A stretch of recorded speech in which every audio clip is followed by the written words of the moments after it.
Apakah ada ulama yang masih memperdebatkan hukum bank? Mau denger nggak nih? Ya, ini pahit ini ya. Ini berat tapi saya wajib menyampaikannya. Ada yang lulusan Al-Azhar nggak? Ada yang pernah ke Mesir nggak? Di Mesir ada Darul Ifta. Darul Ifta itu lebih kuat daripada MUI karena MUI cuma kumpulan ormas. Fatwanya hanya bersifat himbauan. Tapi Darul Ifta itu langsung diakui oleh negara. Itu di Mesir. Ya, fatwanya itu langsung diakui oleh negara. Ulama Mesir tahun 82-83 mengeluarkan fatwa bank itu apapun namanya haram. Alasannya apa? Karena bertambah, ada yang bertambah, bunga apapun namanya disebut dengan riba.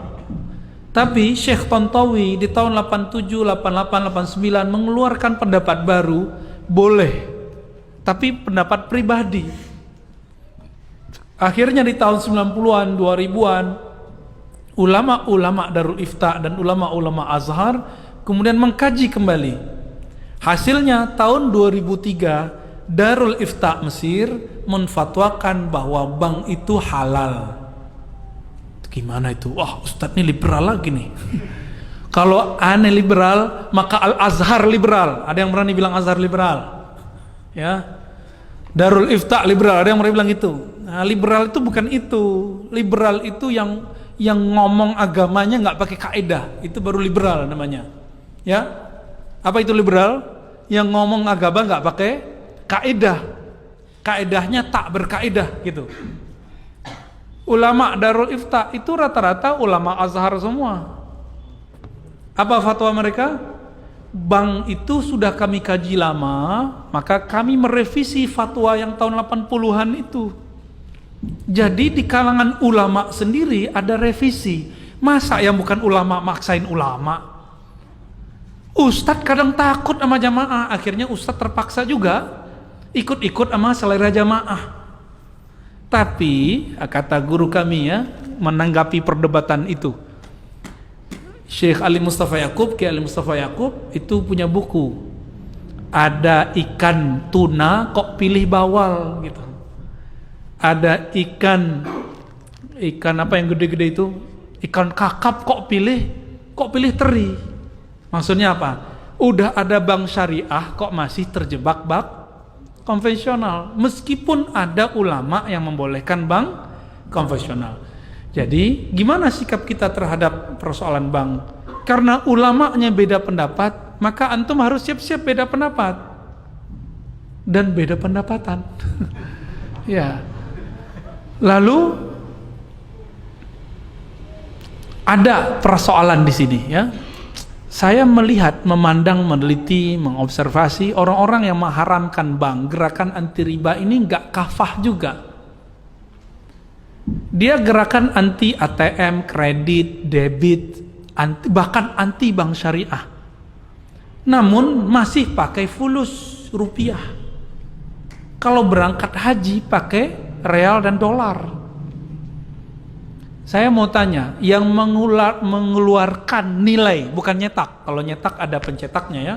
Yang mengeluarkan nilai angka rupiah itu bank atau emas?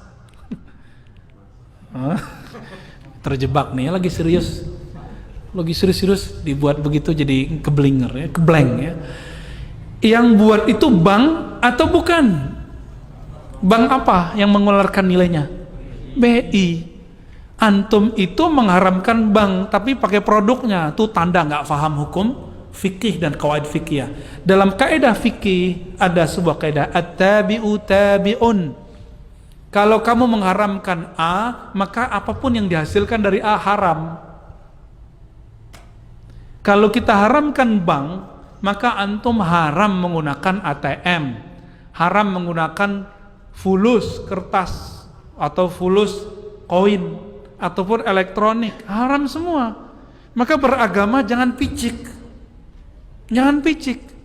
Oh, kita kembali ke dinar dan dirham. Allahu Akbar. Dinar itu diadopsi Rasulullah dari Romawi. Ya kan? Nabi aja bisa ngadopsi, masa ente nggak ngadopsi? Ini mau kembali ke zaman barter kali ya? Mau zaman barter? Nauzubillah min dzalik. Yang dianggap ilmu ternyata ketidakmengertiannya. Tidak mengerti itu kalau bahasa kasarnya apa? Jahilun. Tapi kita nggak pakai ya, walaupun sebenarnya begitu.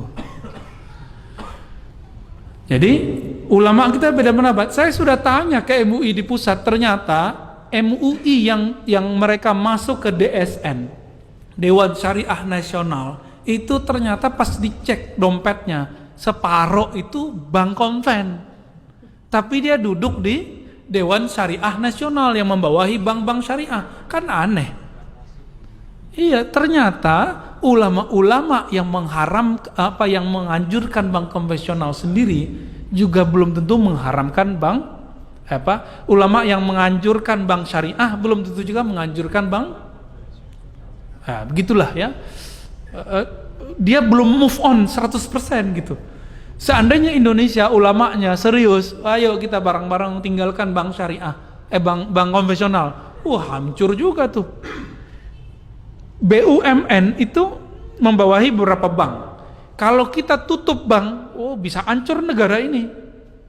Maka bank itu salah satu nafasnya negeri ini. Antum percaya atau tidak? Buat jalan itu kalau gak ada bank gak jadi. Ya, bangun kampus-kampus Islam, kampus-kampus negeri yang Islam, pesantren-pesantren, semuanya itu yang Islami. Tanpa bantuan lewat bank gak jadi. Kalau lewat bank ketahuan mana yang gratifikasi, ketahuan nggak? Ketahuan Pak. Tapi kalau pakai kardus, pakai kotak, pakai plastik nggak ketahuan. Hati-hati di sini. Oleh karena itu, saya mengajak, ayo ulama kita sudah buat di bank syariah, ya. Namun jika memang belum bisa meninggalkan bank konvensional, ambil seperlunya, tapi bangun semangat untuk membesarkan bank. Ustadz kok pelin-pelan? Bukan pelin-pelan, kan antum aja yang belum move on ya. Saya udah 10 tahun sebelumnya, saya nggak pernah pakai bank konven. Tapi karena dapat fatwa dari ulama Darul Ifta itu, berani lagi, terima beasiswa lewat BNI. Ya, habis itu lewat Mandiri, habis itu lewat apa gitu. Ya, akhirnya kata imam-imam kita di Darul Ifta itu, masyayikh kita, siapa yang terkena perdebatan ini, faliyat yuqallid man abaha. Kalau kamu terjebak dalam satu ini, maka ikutilah ulama yang membolehkannya, biar hatinya tenang. Ini masuk ke khilafiyah.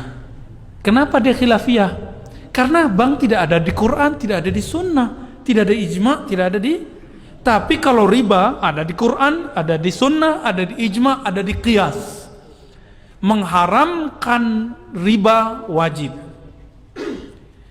Menghalalkan riba diperdebatkan. Sampai kiamat gak selesai. Jangan paksa orang deh ya. Jangan paksa orang. Ini ambiguitas orang-orang yang anti bank. Kok masih pakai duit? Jangan pakai duit baru antum itu pas gerakan anti ribawinya. Ya. Kira-kira begitu.